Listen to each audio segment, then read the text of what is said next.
Bonjour, le CLPL, le Cercle des Lumières pour la Pensée Libre, rencontre aujourd'hui M. Hassan Charbi. Monsieur Charbi, bonjour. Bonjour Mehdi. Alors, avant de commencer, une brève présentation si vous permettez. Donc, je suis Charbi Massensen, je suis actuellement doctorant. J'ai suivi des études en droit et en histoire à Paris 1 Panthéon-Sorbonne et Paris 2 Panthéon-Assas. Et j'ai étudié l'Afrique du Nord, notamment à travers la question de la construction des généalogies berbères durant l'époque médiévale, en commençant par une œuvre tardive mais extrêmement importante et qui en résume beaucoup d'autres, celle d'Ibn Khaldoun, et en travaillant aussi sur l'époque contemporaine, sur la question du droit coutumier. Très bien. Alors justement, lors de nos discussions privées, vous considérez que l'époque médiévale, c'est cette période qui a façonné le Maghreb et entre autres l'Algérie? L'Algérie, dans sa constitution, du moins depuis 1996, considère avoir trois référents identitaires, l'islam, l'arabité et la mazérité, dans l'ordre que donne la constitution. Et ces trois références identitaires, historiquement parlant, se sont réunis pour la première fois, sont apparus ensemble pour la première fois durant l'époque médiévale. La mazérité, le fond berbère étant déjà là précédemment, évidemment, et l'islam apparaissant à cette époque, ainsi que la langue arabe, au Maghreb.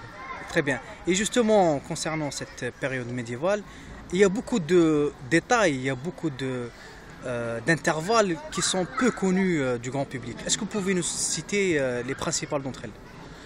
Oui, disons que dans une présentation un peu facile qu'on retrouve dans le nationalisme algérien, qu'on retrouve même encore aujourd'hui en Algérie, par exemple à travers cette citation qui est devenue fameuse, nous sommes des Amazirs, entre guillemets, nous sommes des Amazirs arabisés par l'islam.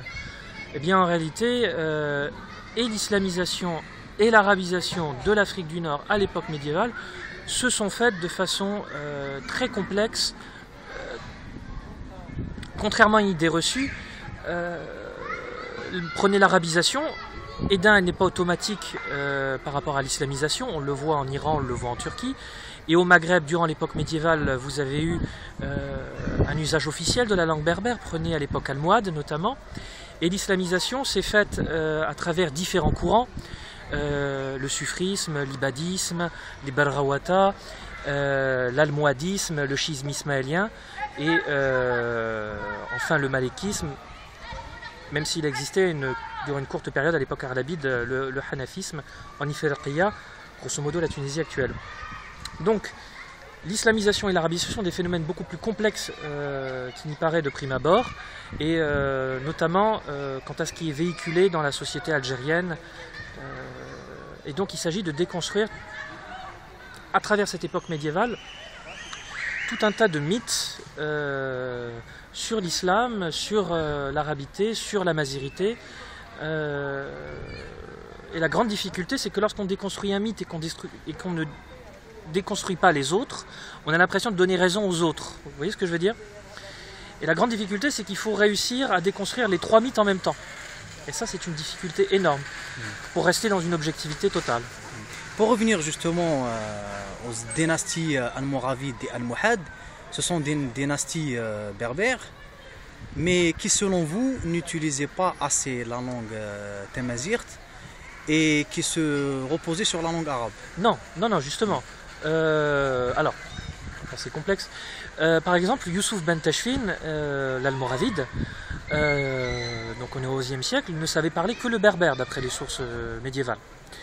Il avait un traducteur, il avait une espèce de secrétaire pour tout ce qui concerne la langue arabe. Donc il était incapable de s'exprimer en langue arabe. Donc on ne peut pas dire qu'il ait fait un usage de la langue arabe vu qu'il ne la parlait pas. Et les Almohades, eux, au contraire, ils ont fait un usage officiel, sans rentrer dans des anachronismes, de la langue berbère, le berbère du sud marocain, parce que c'était la langue d'Ibn Tumert, le Mahdi de ce mouvement. Et comme ce Mahdi prêchait notamment en berbère, eh bien, cette langue est devenue sacrée, et ils s'en servaient aussi dans leur administration. il donnait même une certaine préséance aux Berbères par rapport à l'arabe. On sait que, par exemple, dans un discours fait à Séville, à la fin du XIIe siècle, le discours était fait d'abord en berbère, puis traduit en arabe. Vous avez une certaine préséance du berbère sur l'arabe. Donc, ces dynasties, et surtout, en réalité, la dynastie almohade a fait du berbère une langue sacrée et d'État. C'est pour ça que je dis que l'islamisation et l'arabisation ne se sont pas faites du tout comme on pourrait le penser dans l'imaginaire commun des Maghrébins. Ça a pris énormément de temps et l'arabisation n'était pas quelque chose d'irréversible. Quand on prend l'exemple des Almohades. On a l'exemple pour l'époque almohade d'un médecin andalou qui était venu supplier le calife Abdelmoumin de le laisser apprendre le berbère. Donc pour dire que on a beaucoup de mythes sur cette époque médiévale qui sont à remettre en cause pour mieux appréhender cette période. Alors la question qui se pose, comment s'est effectuée l'avancée de la langue arabe au Maghreb? Deux raisons principales, pour faire rapide. L'urbanisation et les Banu Hilal. C'est-à-dire, j'ai donné l'exemple des Almohades qui avaient fait un usage officiel du berbère. Les Almohades ont occupé Marrakech, en ont fait leur capitale, après que les Almoravides l'aient fondée au XIe siècle. Et on sait que jusqu'au XVIe siècle, on ne parlait que le berbère à Marrakech. Mais c'est une exception en réalité, puisque dans la plupart des villes d'Afrique du Nord, le berbère ne s'est pas imposé comme une langue d'État, comme une langue d'écrit. C'est plutôt l'arabe qui s'est imposé. Et donc on a une arabisation par les villes. De là ce qu'on appelle en linguistique les dialectes citadins. Alger, Tlemcen, Djidjel pour prendre l'Algérie, qui se distinguent par exemple le Qaf à Alger, le Kaf à Djidjel, etc. Et on s'est mis à parler l'arabe dans les villes, tout comme autrefois on parlait le latin et encore avant on parlait le punique. Et pour les campagnes, l'arabe a commencé à réellement pénétrer les campagnes à partir du XIe siècle, avec l'arrivée des Banu Hilal. Mais là encore, c'est un processus très long, très complexe, ça ne s'est pas fait du jour au lendemain. Et la carte linguistique de l'Algérie ou de l'Afrique du Nord, telle qu'on la connaît au XIXe siècle, a pris beaucoup de temps à se constituer. Et des régions qui étaient totalement arabophones au XIXe siècle, on sait par les textes historiques qu'au XVe, XVIe siècle, par exemple, elles étaient encore berbérophones. Et donc les Banu Hilal, comment vont-ils arabiser les campagnes nord-africaines? Eh bien, notamment parce que les dynasties berbères, qui les avaient combattues durant un premier temps, les Zirides notamment, les Almohades qui les avaient vaincus à Sétif au XIIe siècle lors de la bataille de Sétif, et bien à partir des Almohades, les dynasties berbères vont se servir de ces populations hilaliennes et consorts, Banu Hilal, Banu Sulaym. Et les Almohades vont par exemple, après la bataille de Sétif,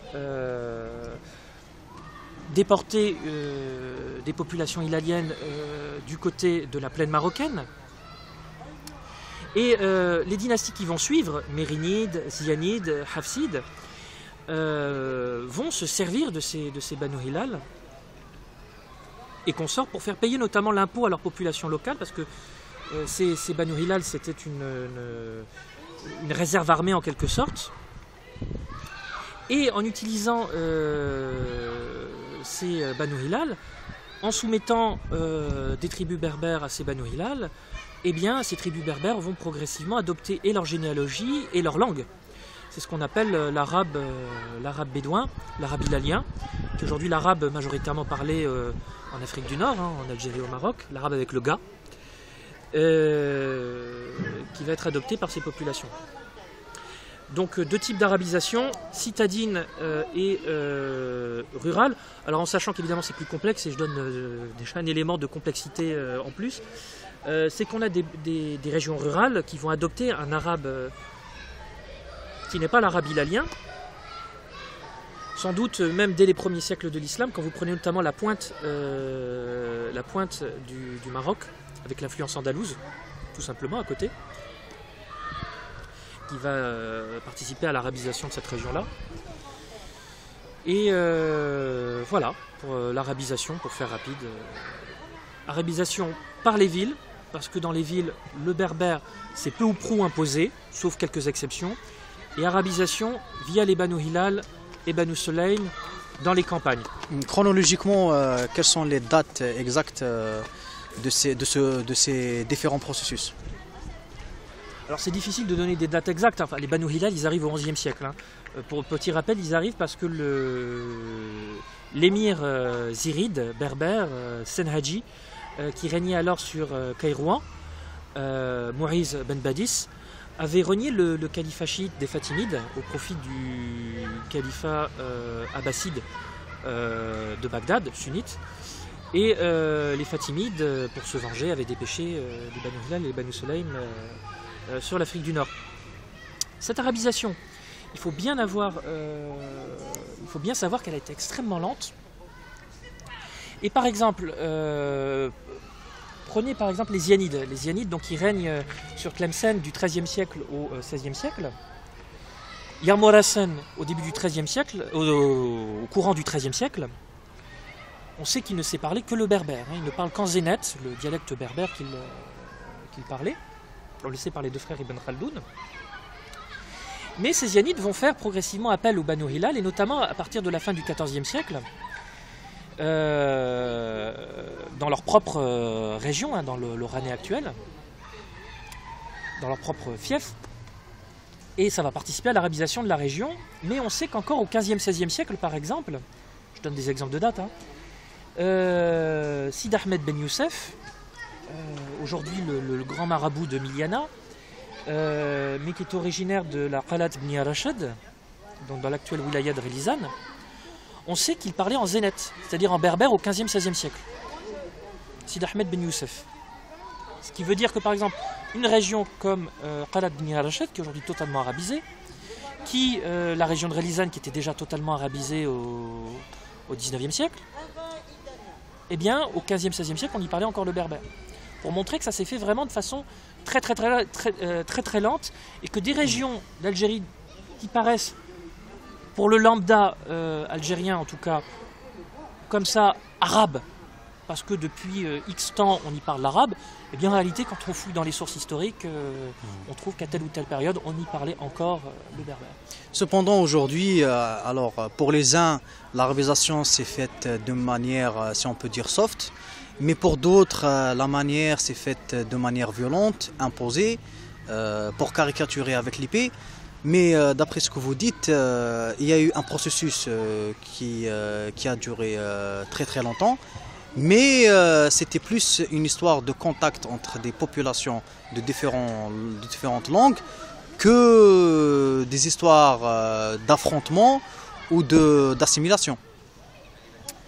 En Afrique du Nord, le grand paradoxe, c'est que l'essentiel de l'époque marquée par le fait islamique, qui commence de l'avènement de l'islam en Afrique du Nord, donc quelques petits rappels, hein, la fondation de Kairouan c'est 670, la destruction définitive de Carthage c'est 698, jusqu'à la prise d'Alger 1830, et bien cette période, elle est majoritairement dominée par les dynasties berbères.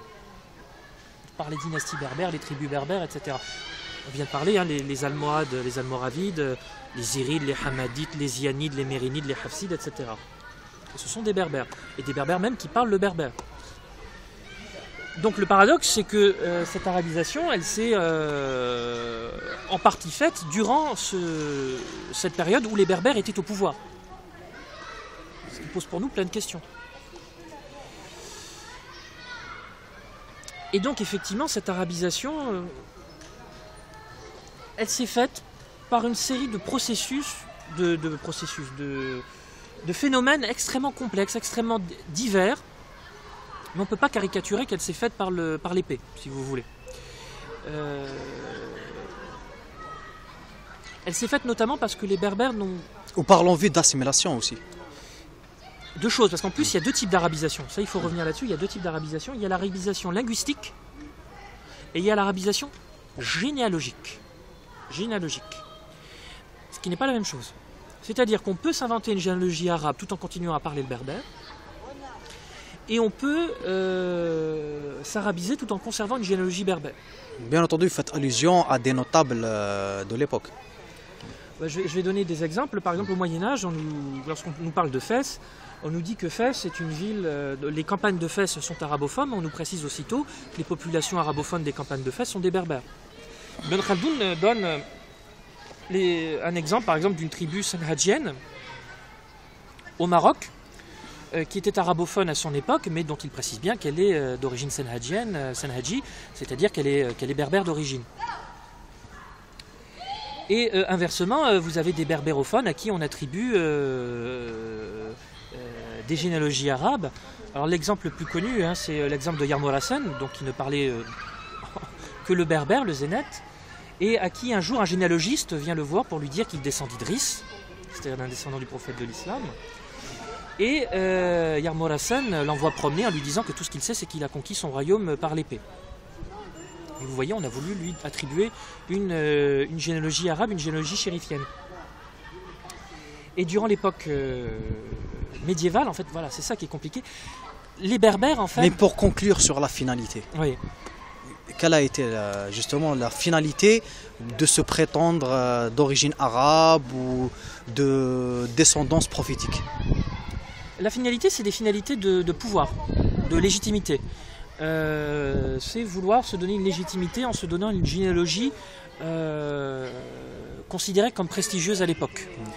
C'est les origines yéménites, c'est les origines moudarites, c'est les origines chérifiennes, que soit des auteurs orientaux dès les premiers siècles de l'islam, dès Ibn el-Kalbi, qui meurt vers 821, auteur abbasside, sud de l'Irak actuel,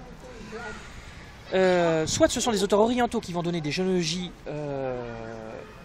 arabes aux berbères, soit ce sont des berbères eux-mêmes qui, pour différentes questions de légitimation, vont eux-mêmes se donner des généalogies arabes, puisqu'ils sont au pouvoir au Maghreb, encore une fois. Et pour se légitimer, on se donne des origines moudarites, yéménites, chérifiennes. Et alors il faut bien imaginer que s'inventer une généalogie arabe en même temps que s'arabiser linguistiquement, ces deux phénomènes d'arabisation, linguistique et généalogique cumulés, font qu'on finit parfois réellement par se penser arabe. Vous voyez ce que je veux dire? Comme originaire de la péninsule arabique. Donc, à vous écouter, l'aliénation a commencé dès cette période. L'aliénation a commencé dès cette période, et la complexité de la chose qu'il faut bien intégrer, c'est pour ça qu'il faut déconstruire tous les mythes. Il faut déconstruire le mythe arabe, le mythe islamique, mais il faut déconstruire aussi le mythe berbère. C'est que les berbères se sont en partie arabisés eux-mêmes. C'est ça la complexité de cette époque médiévale. Ce qui ne signifie pas qu'on doit être prisonnier de son histoire et qu'on doit continuer ce qui s'est fait jadis. Mais il faut avoir conscience que durant cette époque médiévale, vous prenez la Kabylie du 19e siècle, la Kabylie Ibn Khaldoun par exemple au 14e siècle nous dit que les Zouawa prétendent, c'est-à-dire ce qu'on appelle aujourd'hui les Kabyles, Azwa ou Izwawen en berbère, prétendaient d'origine arabe. Il dit que c'est faux évidemment, mais prétendait d'origine arabe au XIVe siècle. Et au XIXe siècle, il n'était pas rare, Mourkarani le premier, que dans le moindre village kabyle, on trouve tel ou tel kabyle, berbérophone, mais qui prétendait d'ascendance chérifienne. Donc cette aliénation, elle est notamment le fait des berbères eux-mêmes. En tout cas, ils ont une part dans cette aliénation-là.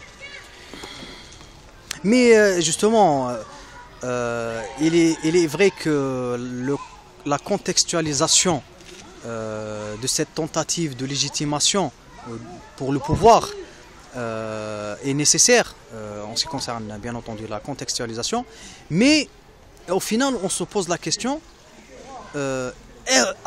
ces dynasties avaient-elles besoin de s'aliéner pour se perpétuer? La question n'est pas dans son contexte, mais ce n'est pas pour caricaturer non plus. Bon, on a d'autres exemples, par exemple les Turcs, qui du XVIe jusqu'à Atatürk ont prétendu, du XVIe siècle jusqu'à Atatürk ont prétendu au califat, qui ne se prétendaient pas pour autant les Ottomans d'ascendance arabe. Ils ne se sont pas légitimés en s'inventant des généalogies arabes,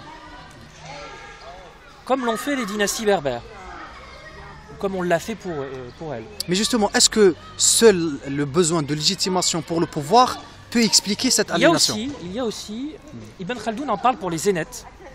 Il dit qu'à son époque, donc au XIVe siècle, les Zénètes prétendent être d'ascendance arabe. Très grande tribu, hein, les Zénètes, une très grande tribu de l'époque médiévale, très importante, très grande tribu berbère. Et il explique ça, et à mon avis, ça c'est une explication fondamentale. Il explique ça par le fait que, ne maîtrisant pas l'écrit, n'ayant pas de tradition écrite, les Zénètes n'ont pas pu poser à l'écrit leur gloire passée. Et au lieu de se légitimer par leur propre gloire passée, ils se sont assimilés à d'autres peuples, notamment aux Arabes en fait, pour prendre la gloire des Arabes au lieu de prendre leur propre gloire. Vous voyez ce que je veux dire? Au lieu de se légitimer par leur propre gloire. Ça c'est extrêmement important pour moi. Pourquoi je dis ça? Parce qu'il y a un phénomène qui est très intéressant et très important à noter en Afrique du Nord pour l'époque médiévale. C'est qu'il y a un oubli total par exemple de l'Antiquité. En Afrique du Nord à l'époque médiévale. Il y a ce que l'antiquisant Yves Modérand appelle un choc brutal pour tout antiquisant lorsqu'il s'intéresse à l'époque médiévale.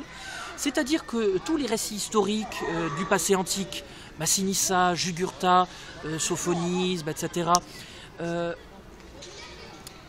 gloires du passé antique, Saint-Augustin, les mythes, Didon, Iarbas, etc., sont totalement méconnus ou pratiquement méconnus de l'époque médiévale.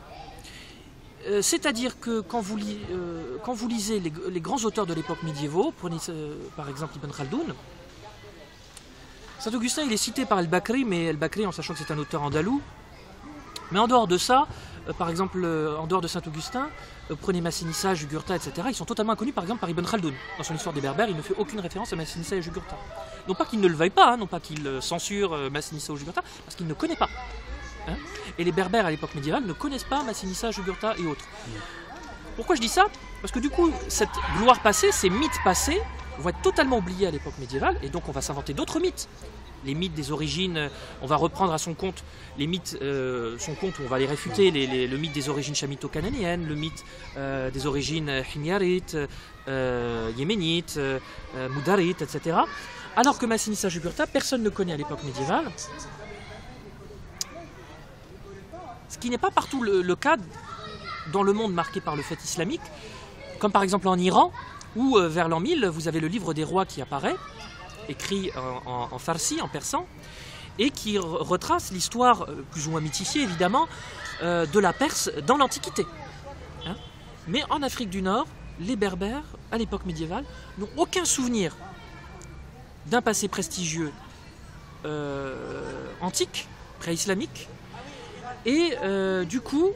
auquel ils pourraient s'identifier. Auquel ils pourraient s'identifier. Ou du moins pour l'époque. Et en plus, le peu auquel ils sont identifiés à cette époque médiévale, qu'on sait, qu'on connaît à l'époque médiévale, c'est un mythe, c'est le mythe des origines chamito-cananéennes.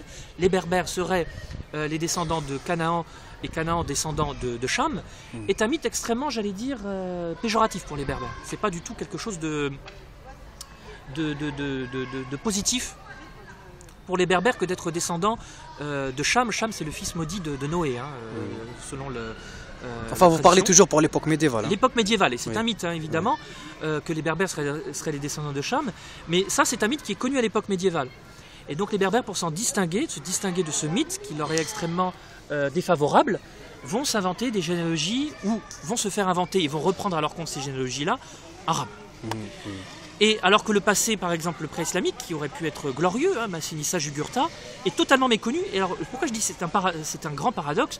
Parce que durant la même époque, l'époque médiévale, en Europe, en Italie, en France, etc., et puis à l'époque moderne, Massinissa, Jugurtha, Sophonisme, etc., évidemment Saint-Augustin avec le christianisme, mais Massinissa, par exemple, on en fait des opéras, des pièces de théâtre, on en fait des tableaux, des fresques, des choses absolument magnifiques qu'on trouve partout en Europe. Mais justement, et c'est totalement méconnu en Afrique du Nord. Mais justement, pour quelle raison le passé antique nord-africain est méconnu pour ces dynasties? Sans doute pour une raison. entre autres, hein, c'est que les Berbères qui vont prendre le pouvoir durant cette époque marquée par le fait islamique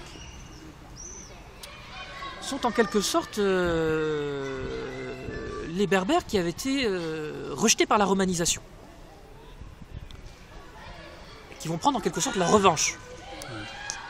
D'ailleurs, entre autres le donatisme, le schisme donatiste au sein du christianisme antique, par rapport au christianisme officiel romain, et le schisme donatiste, il avait un fort impact, il était fortement implanté dans les populations rurales berbères, restées berbérophones. Eh bien, le donatisme est l'une des explications du passage à l'islam, notamment à l'ibadisme. Et ces populations rurales-là, qui avaient été peu ou prou romanisées, latinisées, et bien du coup, cette tradition, parce que l'histoire de Massinissa, Jugurtha et autres, elle a été écrite en quelle langue? En latin et en grec, essentiellement. Or, ces Berbères qui prennent le pouvoir, à l'époque médiévale, ne parlent pas le latin et a fortiori le grec. Et les communautés qui parlent encore le latin, qui maîtrisent encore la langue latine, ce sont les communautés chrétiennes. Et ces communautés chrétiennes, elles vont disparaître totalement au XIIe siècle. Au XIIe siècle. Les derniers chrétiens mentionnés, c'est les chrétiens de Gafsa, dans l'actuelle Tunisie, au XIIe siècle par El Idrissi, l'auteur signalant qu'il parle à l'époque un latin africain, peut-être une langue romane. Et ces chrétiens-là, donc, ils maîtrisaient le latin encore. Mais pourquoi elles ont disparu, ces communautés? Pour plusieurs raisons. Déjà, dans l'Antiquité, elles avaient été considérablement, à la fin de l'Antiquité, affaiblies par les Vandales, qui étaient des Ariens. Religieusement, donc, le christianisme antique avait été affaibli par le schisme donatiste, d'abord, puis par l'invasion vandale, les Ariens qui persécutaient les chrétiens en général donatistes ou fidèles à Rome, pour des questions relatives à la Trinité.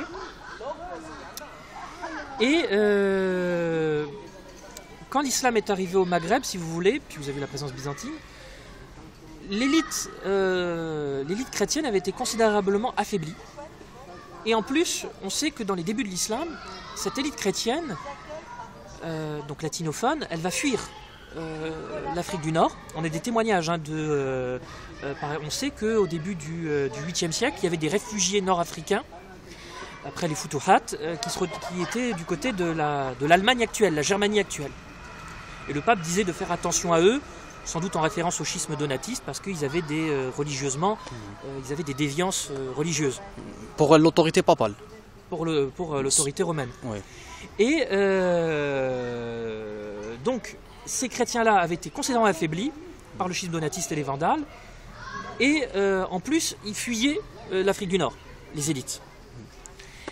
Et on a des exemples de persécution, notamment à l'époque arlabide. Et ce christianisme va disparaître totalement. Donc en disparaissant, c'est tout le passé antique nord-africain qui a été en quelque sorte évaporé. Voilà. Et puis il y avait aussi les Almohades, les Almohades qui avaient